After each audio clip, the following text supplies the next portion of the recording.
Hi, folks. I just noticed that our textbook company has supplied some ready-made PowerPoints which feature some of the same artwork that's in your Revell uh, textbook. And I'm just going to use this as an opportunity to do some talking about Chinese art. I feel sad that we had to shortchange India. Um, every one of these uh, recent chapters, this one, the one that we're going to come up on with Japan. So India and China and Japan, and then also the smaller countries that surround them. But the big three, you can literally take classes, entire classes on the art of these countries. So we're just really doing some sampling here. Um, there are some of you who like to draw and paint. And one wonderful thing about the Maricopa Community Colleges is that we have some terrific teachers, and they're not all concentrated in one campus. EMCC is a relatively new college, and originally Phoenix College, Glendale Community, Mesa, and then Scottsdale. So SCC has been around for a long time. And about 10 years ago, I was going to prep to teach a Chinese art class down at PC, and I felt like I needed a refresher.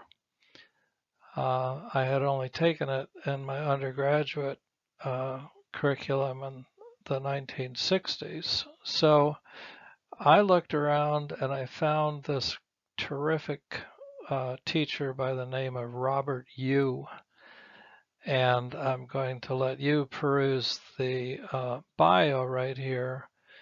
But I drove from Goodyear over to Scottsdale once a week, and he was teaching, at that time, he was teaching a class specifically in the tradition of Chinese painting, but he would put in a lot of slides and he would add some of the history around it. I notice that now he doesn't seem to be teaching classes in Chinese art, but he is definitely teaching painting classes. And I cannot imagine that if you're interested in Chinese art and you sign up for one of his classes, I can't imagine that he wouldn't help you understand some of the fundamental brush strokes and ways that calligraphy and painting overlap each other. So I'm just putting in a plug for Robert, and don't hesitate to look on other campuses for teachers who have special talents and terrific backgrounds. These are the kind of people that can help you build your portfolio and make it something special. So, hop around the valley and take advantage of talented people where you can. So on our map, we have really gone east. Over on the left side is India. And we just spent a little time there. And if you keep going way over to the left side, you're going to come into Mesopotamia and you're going to go into Egypt. So we've been traveling on a meridian, uh, meridian, and we've been traveling east and west, and now we're so far uh, east that were literally running into the Pacific Ocean over here.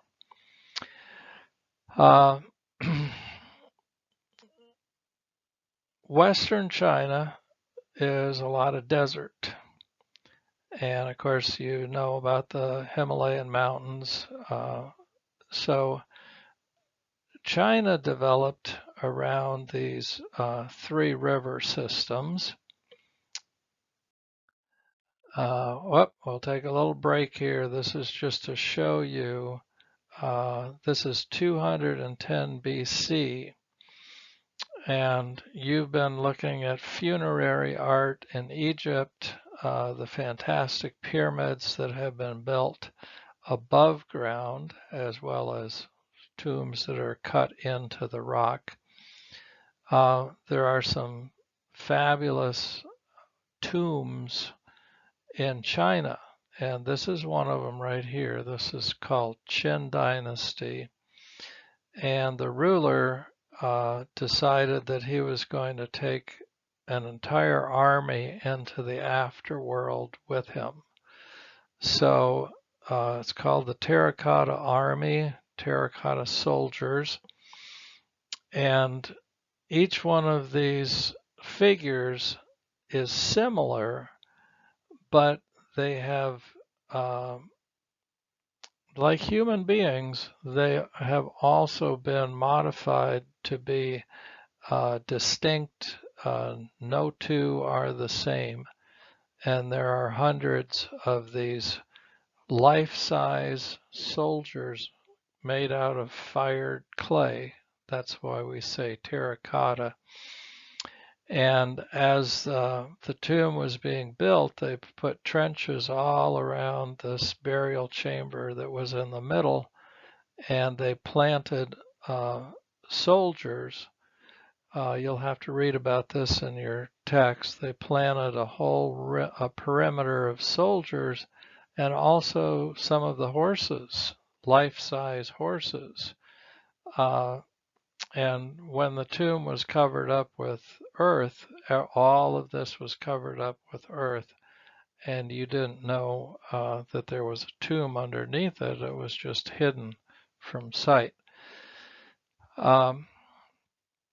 So now, when you can travel safely, this is one of the tourist attractions that people love to go. They want to see the Great Wall, and they want to see the Terracotta Army as terrific examples of Chinese art. Well, anyways, river cultures. Remember the importance of the river cultures. We had the cradle of civilization in between Tigris and Euphrates. We had the Nile, we had the Indus River, we had the Ganges rivers. And there were the places that civilizations started to settle, and the nomads came in and started to become agricultural. So in this particular part of the world, you had three rivers, and I can just barely see. This one says the Yellow River, okay, and down here is the Yangtze River, and way down here is the Zi River. Now, I have a confession to make. I do not speak Chinese. I've learned maybe a couple of things about Chinese words, but if you wanted to really try and say things exactly right, I would recommend that you go to YouTube and zero in on some of the YouTube talks that are done by Chinese native people, and you will hear the exact correct pronunciations.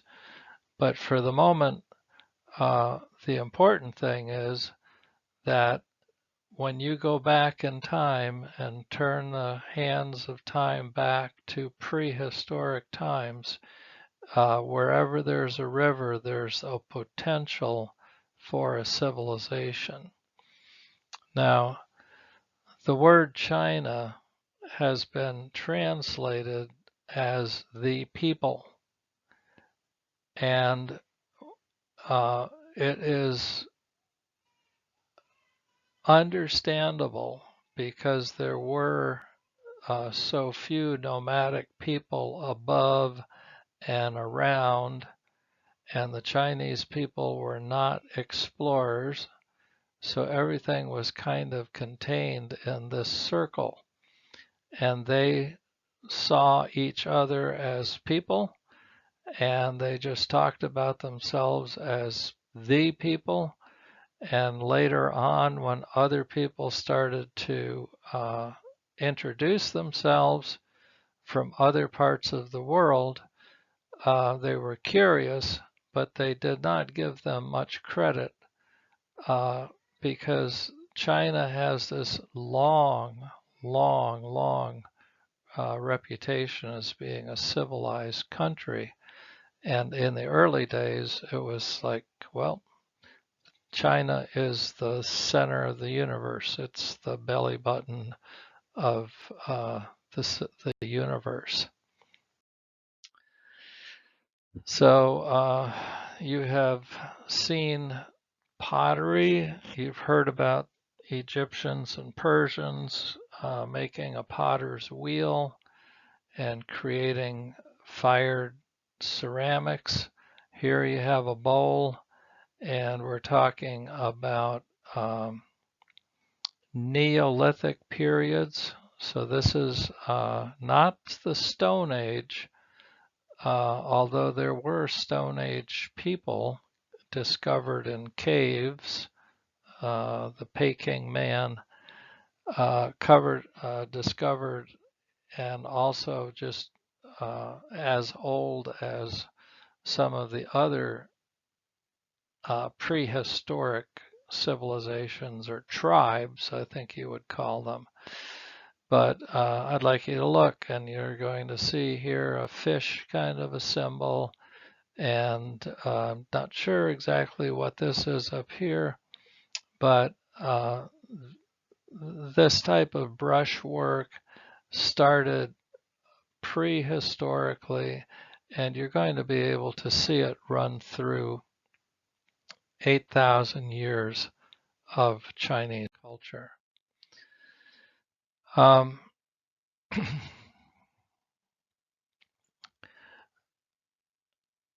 Langzhou culture, we have a Kong here, and that is a jade vessel and is decorated with inscriptions that were like in the last slide, masks, eyes, faces, mouths, and that started a long tradition of covering ceramic, carved jade, bronzes. Everything was kind of covered with these mask-like monster type faces. Now, you've seen lost wax casting, and here in China they had a little different version of it, and that's during the Shang Dynasty. This is probably 1.5 feet or maybe even 2 feet tall. It's kind of big and solid and all bronze. And the way they made it was with clay templates. So they would make the clay pieces, and then they would, this is the interior of the negative space. This is the interior of the piece. And then they would bring these exterior place forms, fired clay, and they would bring them up and strap them all together, and then they would be pouring their molten bronze into these, and they would set up, and then they didn't smash the molds. They just opened up the molds and then trimmed up the pieces and finished them. So this whole idea of having the little legs originally was so that you could build a fire underneath here and you could cook. So it was a kettle, which was all ready to put over a fire. And later on, it just became tradition. They got quite good at all of this bronze work, and it's kind of fun when you have a piece of this. I have a reproduction piece that I bought at a kind of a Chinese touristy place. Maybe you know the China Cultural Center. It used to be down by the airport. I'm not sure if it's still there anymore. But I bought a replica of a bronze piece, and it's so interesting to look carefully and try and see all the different designs, a little bit of swirls and curlicues, very reminiscent of some of the designs in India as well. So it's when we talk about 8,000 years of history in China, it is all broken up. It's broken up into a number of different dynasties, similar to Egypt. One family would get into power, and maybe 2 or 3 generations, that would be a dynasty in Egypt or a dynasty in China. It gets confusing. The names are not the types of names that you're used to listening to and hearing. I don't think it would hurt you to have some sort of a little, maybe go online and print out a guide to the different dynasties.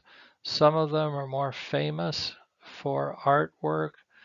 The Shang Dynasty was very famous because it was kind of like Narmor and the emperor in the Shang period kind of unified a lot of different tribes and brought it into one.